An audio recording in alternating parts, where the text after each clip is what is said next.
How we doing, my friends? Welcome back to the channel. Guys, before you ask, yes, there's a full card breakdown coming out. I just wanted to take a little bit of extra time to break down this really compelling co-main event we have for UFC 309. So yes, there will be a full card breakdown coming out. I'm going to break this one down, though. We have Michael Chandler taking on Charles Oliveira in a rematch from right when Chandler kind of first came to the UFC. He comes in, gets a win over Dan Hooker in a very impressive fashion, and we had a vacant lightweight championship. Khabib had retired, said, not doing this anymore. And then it was kind of like, okay, who do we put in there? Well, we got Chandler with all this hype coming off of his, big run over in Bellator, and then coming in, getting a big knockout over a guy in Dan Hooker, who's a pretty darn good fighter. Well, what about this Charles Oliveira, who's also on a pretty decent win streak at the time, looks really good. They put them together, and they have a very interesting matchup where in that fight, Chandler wins the first round pretty convincingly and looks pretty good doing it. And then very quickly into the second round gets knocked out by Oliveira. So now we put this together again for the second time, and they're both at very different points in their career. Oliveira's been there, done that. He's been the champion at this point. He's defended the championship at this point. He's lost the championship at this point, but he's working his way back to it. Compelling matchups, tough fights, but he's winning some. He's losing a couple. Close fight with Saruki and things like that. Chandler, on the other hand, took a different path. Instead of going for, I'm going to try to get to the title, I'm just going to have as many fun fights and just try to do the memorable moments type of thing. And that's where we get him at 2-3 in his last 5 fights, because Michael Chandler, a guy that is extremely skilled, as you see, I've got all these notes on him. He's extremely skilled. He cares a whole lot about having a fun fight and sometimes not enough to win the fight. But you can't ever say that you've seen a boring Michael Chandler fight. So there is that. If you have, I've never seen it, so let me know. But Michael Chandler, he's 2-3 in his last 5 fights, and a lot of that's because of that. He's got a loss to Justin Gaethje in a fight where he had chances to win it, but ultimately was beaten on the scorecards. He had a loss to Dustin Poirier, where ultimately he definitely had a chance to win that fight, and there was one moment that he screwed up big time, and it was in the 3rd round when he went for a takedown that kind of just, the finish wasn't right, and that cost him that fight. He had a serious opportunity to win that fight. The momentum was on his side going into the 3rd round, things like that, and then that was it. So for Chandler, a few key decisions could have changed his whole UFC run, but he's been in there looking for big time fun fights. Was waiting for the McGregor fight as of recent. We haven't seen him fight in ages now, or it feels like ages now. But here he is. He's looking to get a win over Charles Oliveira, who, like I said, he's been there. He's done that. He's fought the best guys. He's had the title. He's defended the title. He's lost the title. All that good stuff. But it's a good matchup because, like I said, the first matchup, even though it ended in a finish, the guy who won the more minutes of the fight, I would say, is Chandler. He looked really good in that first round, and then he got knocked out in the second. So let's break this fight down. How do we think this goes? How do we see this playing? Is it going to be the same? Is it going to, we've got 5 rounds to work here. From my understanding, this is a 5-round co-main event with no title on the line. So sometimes the UFC does that. I think that's what we got here. We're going to break down the Michael Chandler side first because he's on this side of the market board, and that's just how we do it. He is a very strong wrestler. His wrestling is his best asset to his fighting game. Unfortunately for him, he chooses not to use it very often because he likes to just have a big slobber knocker of a fight and doesn't really care about winning fights typically, at least since he's been in the UFC. In Bellator, he was a different story. The dude was fantastic over there. If you haven't seen his 2 fights with Eddie Alvarez, go back and watch them suckers. Those are very, very good fights. Eddie Alvarez, Michael Chandler 1, Eddie Alvarez, Michael Chandler 2. Both of them instant classics, both of them fantastic fights. I'd say the second one's a little more the one that gets more credit, but I think both of them are absolutely fantastic. So go watch those. But either way, let's break down Michael Chandler at skill for skill on how we see it. He's a strong wrestler with powerful takedowns. This guy picks you up and puts you to the mat with explosive force. His double leg is his best traditional takedown, but he's got a lot of heavy slams. He's got a lot of suplexes, things like that. We've seen him do that many a time. He did it to Poirier, but also the suplex he landed on Benson Henderson over in Bellator, that was sick. The fact that that Henderson survived that was impressive. But either way, big massive slams. Like I said, the dude, if he gets a hold of you, He's strong enough. He's a freak athlete, absolute monster of an athlete that he can just pick you up and put you to the mat. And he's going to do this by coming out, starting fast, using every ounce of energy in his body to do it. But when he gets on top of you, you're in trouble because this dude's ground and pound is absolutely brutal. And he has the top control to make it so that it's hard for you to get out of there while he's landing these big shots. Now, this changes as the fight goes on. If he's already been in a war with you because he's out there walking around with his hands down like this and just eating shots and then swinging back like so, which he will do. I know that looks stupid, but it's true. He will do that. We've seen him do it, especially against Justin Gaethje. He did that a ton, where he would get hit and then he would come back and do that. He did it against Poirier as well. If he's not already gone through those type of things and it's earlier in the fight, if he gets on top of you, that control's there, the ground and pound is there, and he can use that as a way to cause a lot of damage, especially early in fights. He also takes the back very well because of that. He'll take the back for two reasons. One, because he'll get on a body lock after he gets a takedown. Often from the double leg, he'll then move up to the body lock, and then his opponent will try to turn to get back to their feet, and then he'll take the back there. Or he'll get on top of his opponent and start landing heavy ground and pound, and then they're going to say, oh, this sucks, and turn over to try to not get hit in the face anymore. So he's good at taking the back.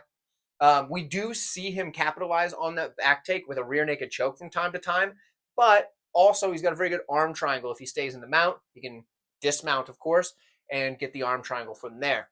I do like the tight squeeze of Chandler. He's I think he has, 7 submissions in his career? Don't quote me on that. That's a guess off the top of the head. I'm just shooting from the hip on that part. You don't see it on my notes. It's not written down for me. But he's got rear naked chokes and arm triangles. Those are what he goes to. He sticks with what he's good at. The wrestling style kind of sets those things up, right? Another thing I need to mention is his scrambling ability. The guy can scramble very well, especially early in fights. And it's because he's so athletic that even if he's out of position, he can get himself to position very quickly. Now let's talk about his striking a bit. I know he gets crap for not having any striking defense, and that's absolutely true. He does not deserve any credit for his striking defense. It's horrible. Dude will just put his hands to the ground and let you hit him in the face. He has abysmal striking defense. But offensively, the dude's a solid striker. People don't look at him like that. They're like, he's a wrestler guy, and he throws big, heavy power shots. He's good at his striking, and he does not get enough credit for certain things that I'm going to bring up in a moment. But he's got extremely good forward pressure. We've seen that in every single fight he has. And he closes distance extremely fast because he's so powerful off of his legs that he can explode into range with that big, powerful, explosive movement from his legs. And he's able to get in tight and then land a big power shot with that, just that aggressive forward pressure. The momentum from that carries into the punch. So he's very good with his power. He'll feint takedowns and come at you with the overhand, kind of like he did to Hooker. But for Hooker, it was a little different because he worked a body shot as well. And then he ended up catching him with a hook. But the feint into the overhand is something he does really well. He does work the body better than people give him credit for. That's one thing I was mentioning. He was doing that to Hooker. He was going down, landing the body shot. Going down, landing the body shot. Until eventually he went down for the body shot, and Hooker tried to circle out, and then he hits him with that hook. And that's what put him to the mat, and that got him the win there. So he does not get enough credit for his body work, but you see it in other fights as well, that he's willing to go to the body. He'll throw a long straight right to the body, things like that, and that's something that, he just, like I said, he doesn't get enough credit for. He also throws a pretty good body kick. And like I said, the guy's freakishly athletic. So he has a very dynamic kicking arsenal. The guy's able to use, like we saw the kick to Tony Ferguson where he pretty much rearranged his face, turned him into a meme. But he uses kicks effectively outside of that fight as well. He's dynamic with his attacks, extremely good there. He darts in and out of range really well. He can pop in, land his shots, and pop back out. Unfortunately for him, he doesn't often pop back out because he's trying to have a good fight. But if he wants to win a fight, he can do that. His volume is much higher than the average for UFC or probably just in MMA in general. I mean, he lands nearly 5 strikes per minute, significant strikes landed per minute, I think. That's off the top of my head. It's 4 point something. I think it's nearly 5. But either way, the volume's there. The guy knows what he's doing.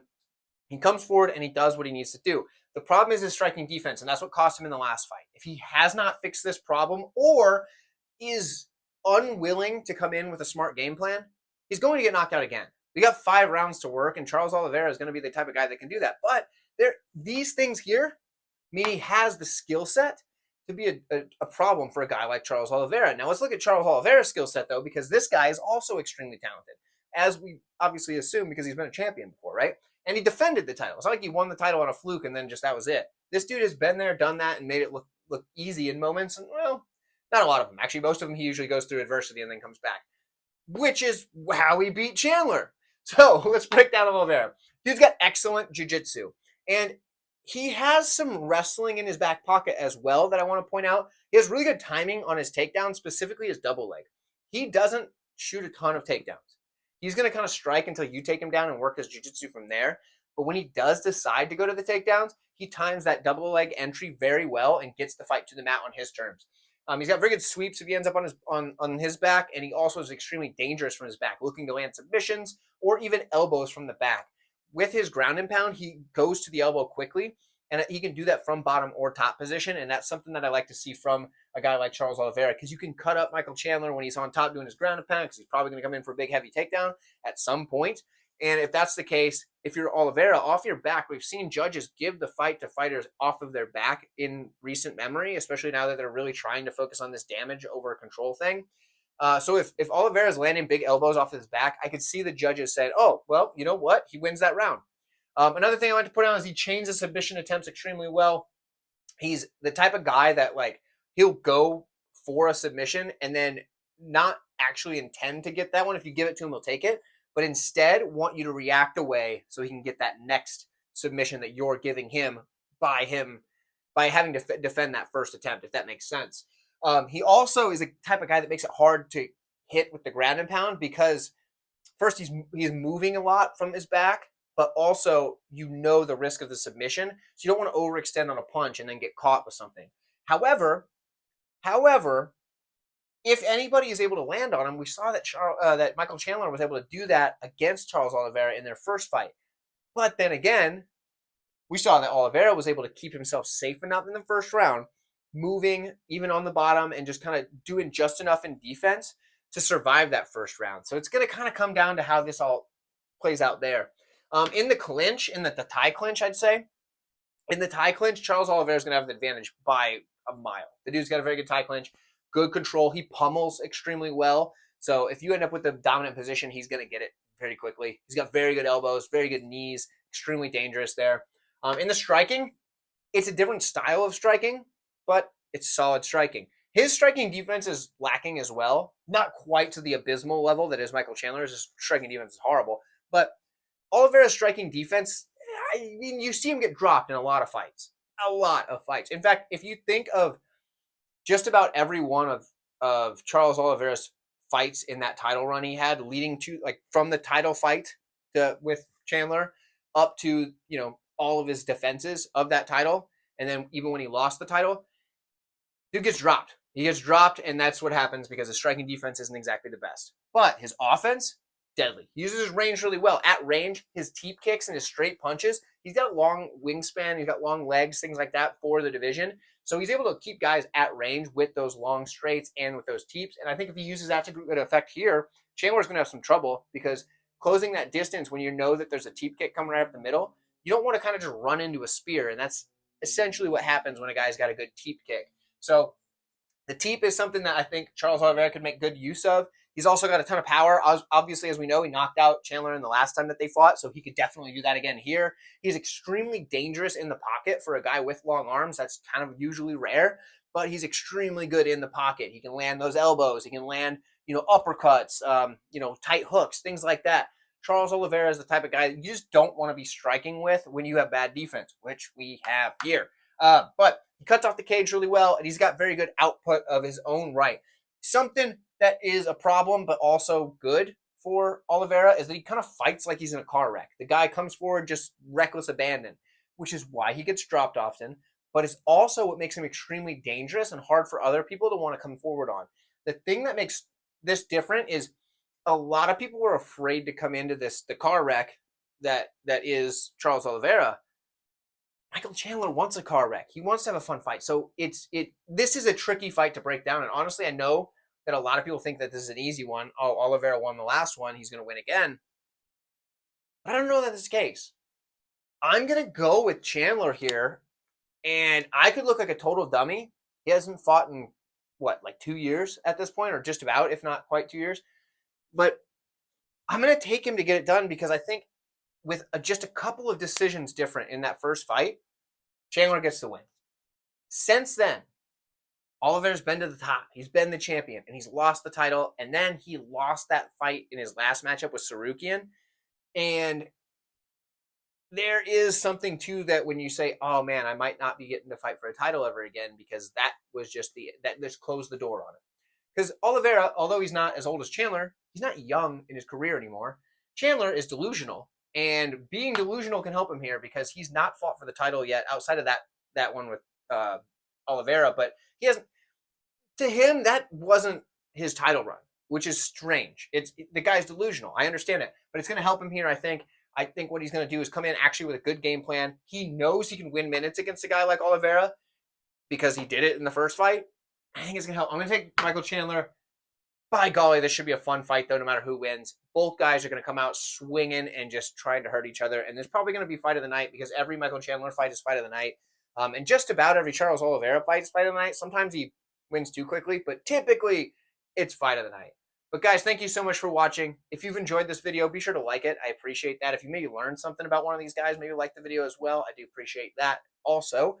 Another video is probably popping up on the screen, depending on what time of the week, depends on what other video it is. But thank you guys. Maybe watch that one. Enjoy another video from your boy 138 MMA. I appreciate you guys, and I'll see y'all soon.